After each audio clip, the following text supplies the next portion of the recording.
This is a short video to review the approaches, show you some grids that you can use to revise the approaches, the key ideas, and also looking at the comparison essays. This is for paper 2 in the AQA A-level psychology syllabus.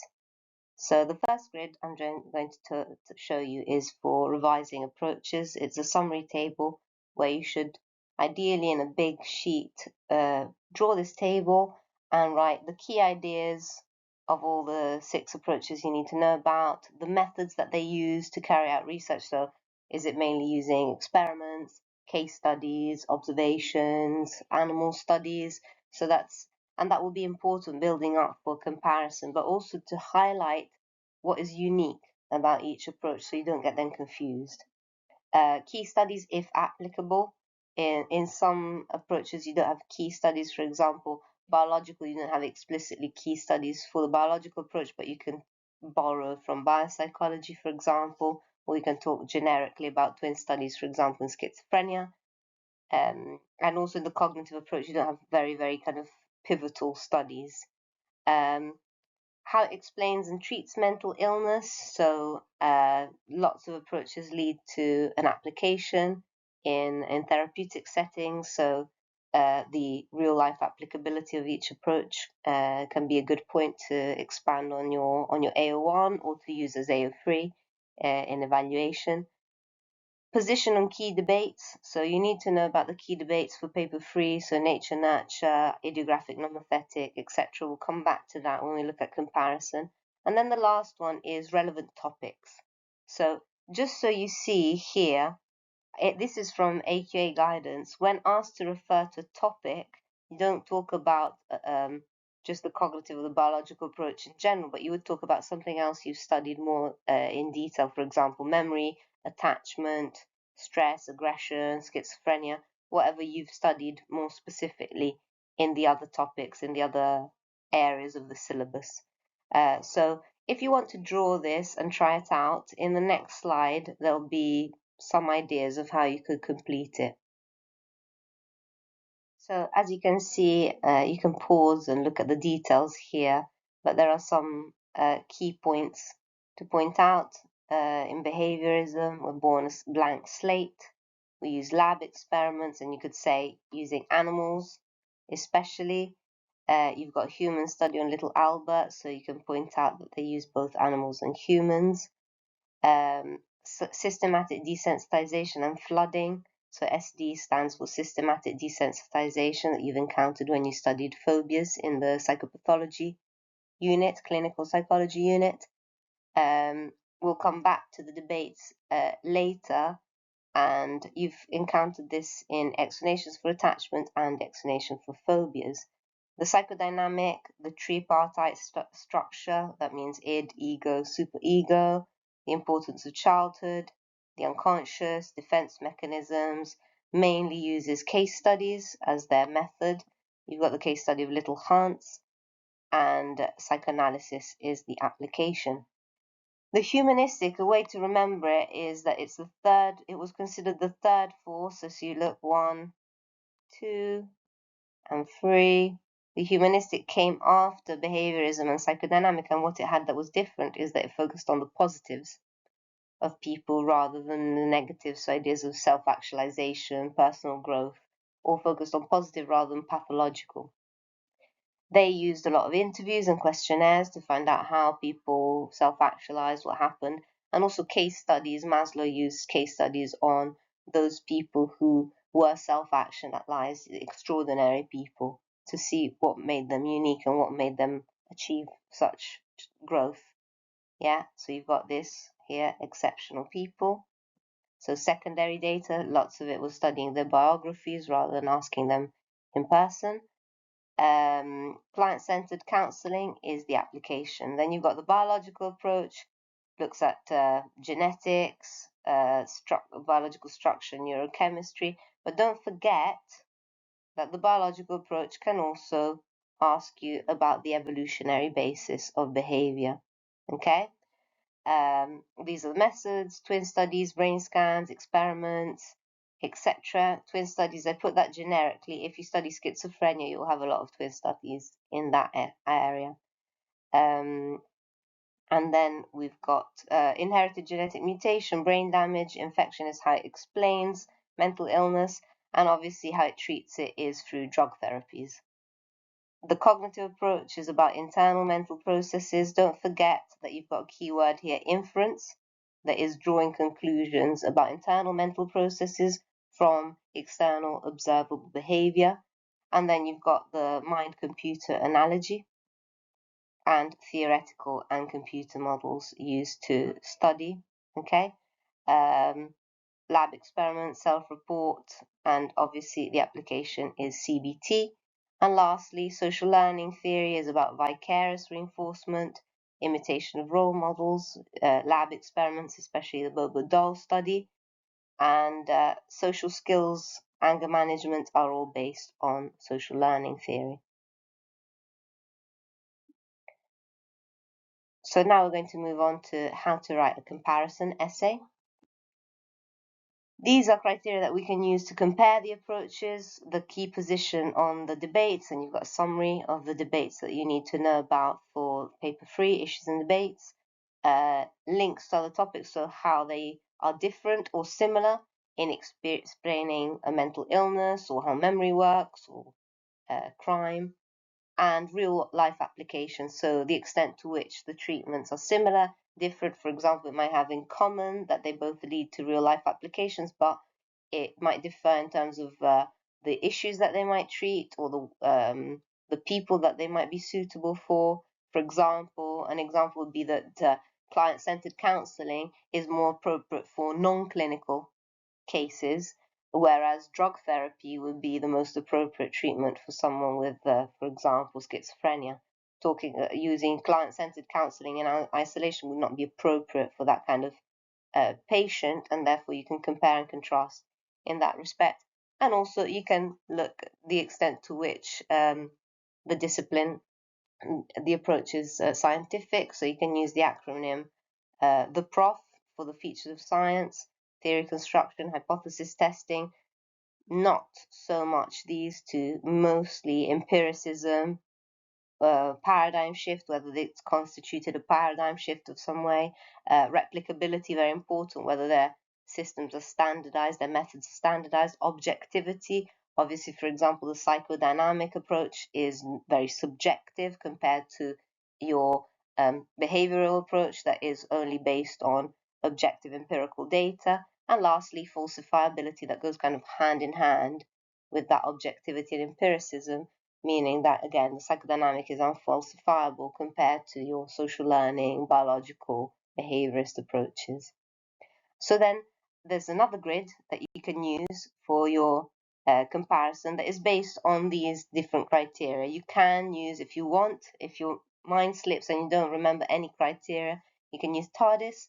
So you can compare them in terms of how they explain a certain topic, application, how they're used in the real world, or how they have an impact on the economy, positive, negative, neutral, research method used, position on debates, issues, and whether they're scientific or not.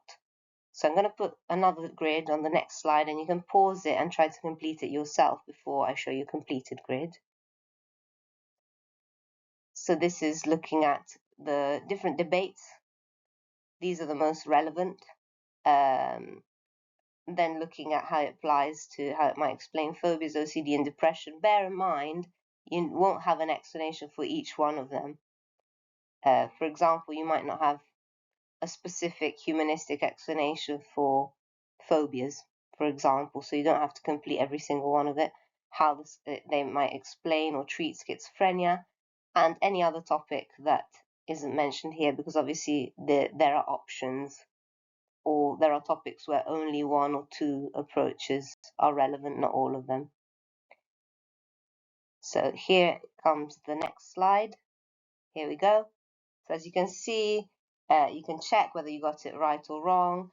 Just to note, lots of approaches are neither specifically on the side of nature or nurture, they're interactionists.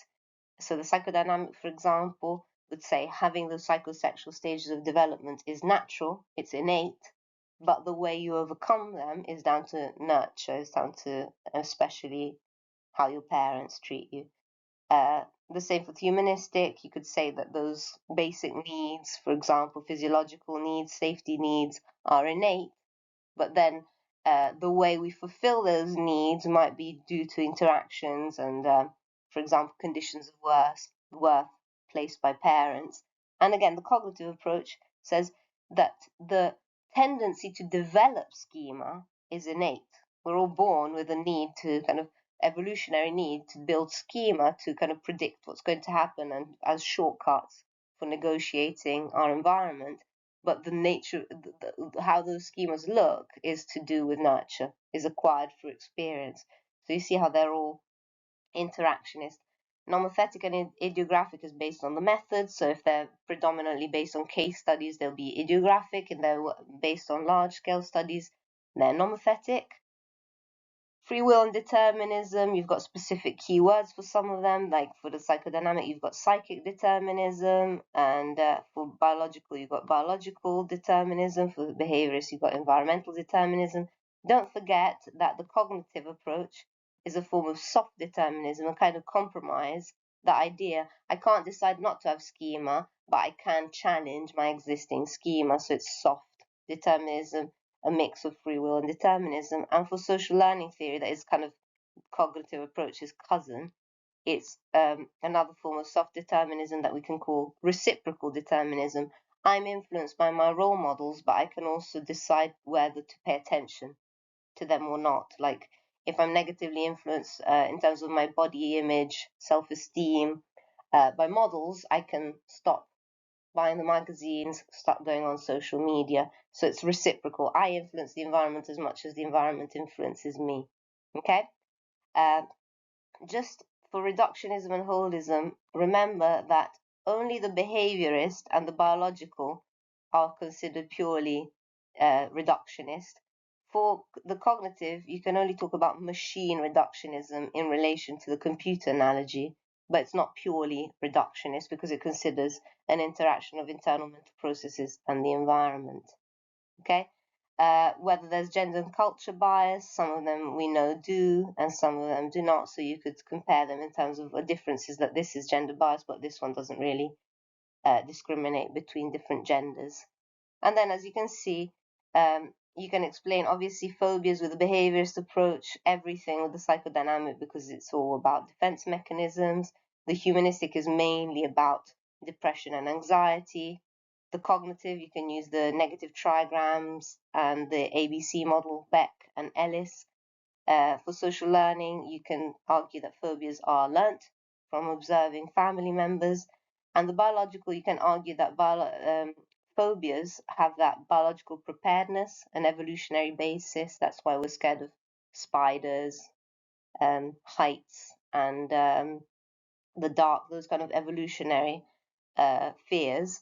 And obviously, you've got the biological explanation for OCD, and you can also explain depression with the biological approach as a kind of low levels of serotonin. Schizophrenia, as you can see, it's not relevant to everything. Like you could argue that although the psychodynamic attempts to explain schizophrenia, the humanistic is unable to, so that's a comparison point. Or if they both do, you could say, whereas the psychodynamic would explain schizophrenia using the kind of schizophrenogenic mother, the cognitive approach would explain it through a faulty meta-representation system. And then specific topics that you can link the behaviors, we've got the learning explanation for attachment, psychodynamic, if you do aggression, you can link it, but also crime and gender. And these are gender and aggression are optional topics, but you can still link them. In terms of the humanistic, this is a comparison point that is kind of out there. But as I mentioned before, the fact that it's the third force is quite different from most approaches because it focuses on the positives rather than the negatives. So all positive psychology counseling stems from there. Cognitive, crime and memory, SLT, aggression, crime and gender, and biological attachment and aggression. Remember Bowlby's monotropic theory of attachment can be seen as biological because it's based on the evolutionary theory.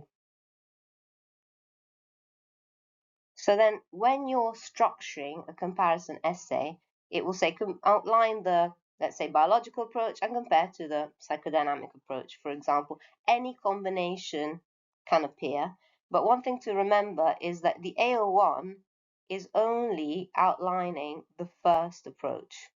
You do not have to describe both approaches. The first one that is named, outline this approach, you do your outline like you would for a normal 16 marker.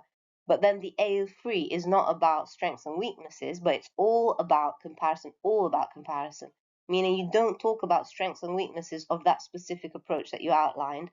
All your AO3 will be analysis through comparison to another approach. And this is how you structure it. In terms of, let's say, the nature-nurture debate, the biological approach focuses on nature, whereas the psychodynamic approach is more interactionist. And then you would give evidence, and then you can talk about the implications. Yeah, for example, one might be overlooking the biological, that means it overlooks, it's reductionist. You can develop that point, but it has to start with your criterion in terms of the nature-nurture debate, in terms of how it explains OCD, in terms of the scientific credibility, and then you would say this approach, whereas, or you can say both approaches, and you show, so you can show differences and similarities, but you want to start with, I'm comparing in terms of, and the criterion from the table that we saw before, okay? If you want to have a look at essay plans, you can go on my Quizlet page and you'll have all the combinations of comparison of approaches on. My Quizlet is MS Massey-Smith, all one word, and you can get essay plans for every comparison of approaches. Enjoy.